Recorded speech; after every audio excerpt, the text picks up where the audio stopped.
Have you ever had someone criticize you, doubt you, or throw some negativity your way and you're wondering where is this coming from? Or have you ever had someone make you feel as if you're just this small and they're just so much bigger?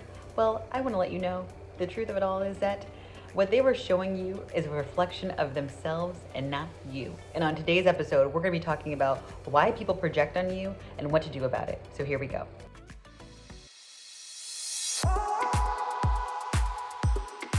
Hi, and welcome back to the Ripple Effect of You podcast. I'm your host, Ashley Williams. For those of you who are just joining us for the first time, welcome. I'm so excited to have you here. And for those of you who are tuning in again, I'm so grateful for your support and to have you here on the show.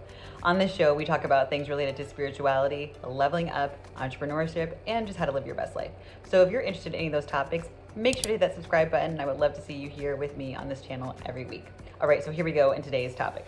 You know, I am so sick of people projecting onto people. I really feel like it's become this national health issue, to be quite honest with you. There are so many people who are walking around traumatized, who need to be tamed. Why we have so many people who are walking around traumatized, just traumatizing other people, I really don't understand. Because the truth of the matter is, these people are just reflecting how they feel about themselves onto other people like you and me. When people are projecting on you, they're really telling you how they feel about themselves. They're telling you about their fears, their insecurities, their worries, how bad they feel about themselves and where they are in life.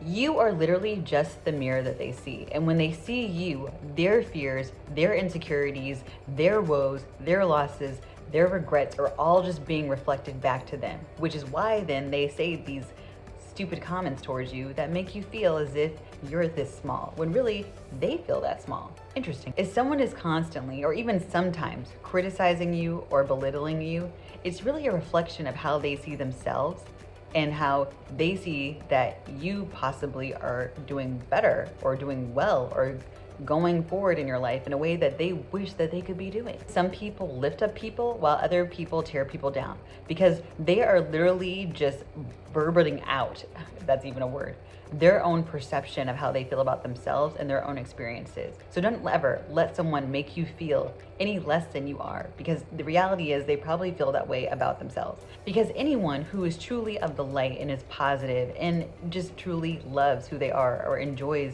being the person that they are, they're going to uplift, empower, and be one of those people who just wants to see other people do well.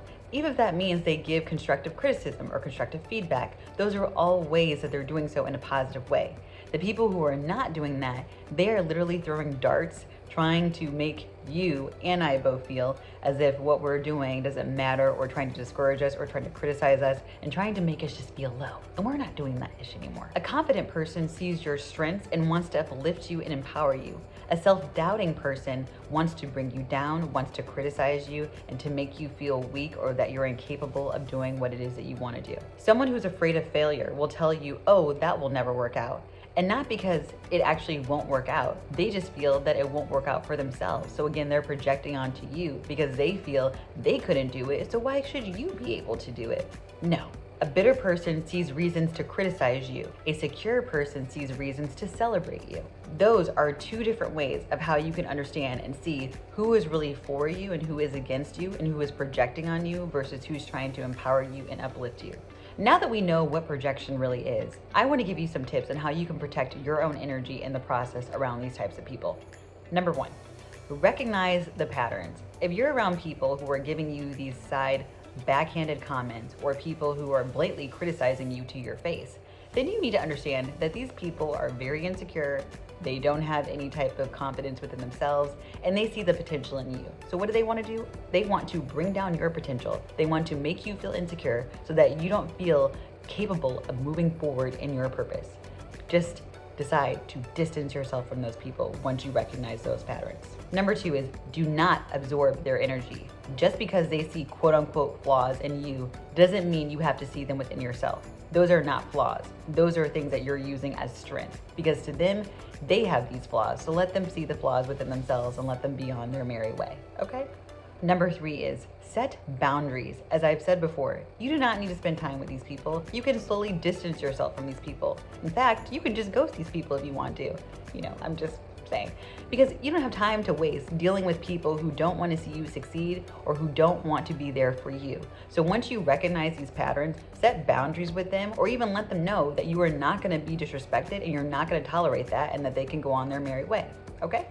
And number 4, if you're around people who you genuinely believe do not even know that they're projecting onto you, then you can respond with empathy instead of responding with a reaction that kind of whoops them, if you know what I mean. Maybe you can make it clear with them that, hey, I don't like the way you're talking to me, so if you're going to talk to me like that, I'm not going to stay here and tolerate it. So there are ways to deal with this in rational ways, but just know within yourself that you are not going to tolerate anybody who is going to be projecting on you. Absolutely not. Remember, you are a walking mirror. People's reactions to you have literally so much more to do with them than they do with you. If they're not responding to you in a polite and positive way, let's just say, you don't need to have these people in your life. You don't need to interact with these people. You don't need to have to deal with this negativity constantly. You can put up boundaries, you can set the pace for how this relationship goes with them, and you can learn to take care of yourself in the process in doing so. Because projections, again, are just other people's mirrors of how they feel about themselves within. And we don't need to understand that. We don't need to go into that. That's for them to deal with. We are just here to live our best lives and to be light in the world and to help people and empower people. And if you feel like you have other people around you who are not doing that for you, please let them go. Do not let other people's projections or their own reality shape your reality. Protect your peace, stay true to yourself, and just keep moving forward, living your best life. And just because I'm interested in knowing, and I think your story could help other people, I would love to hear about any experiences that you've had in which people were projecting on you and how you dealt with it. Please make sure to share it with us in the comments below. So again, thank you so much for tuning in to this episode of The Ripple Effect of You. I'm so excited to share more episodes with you as we continue to move forward, and I look forward to seeing you next time. Take care.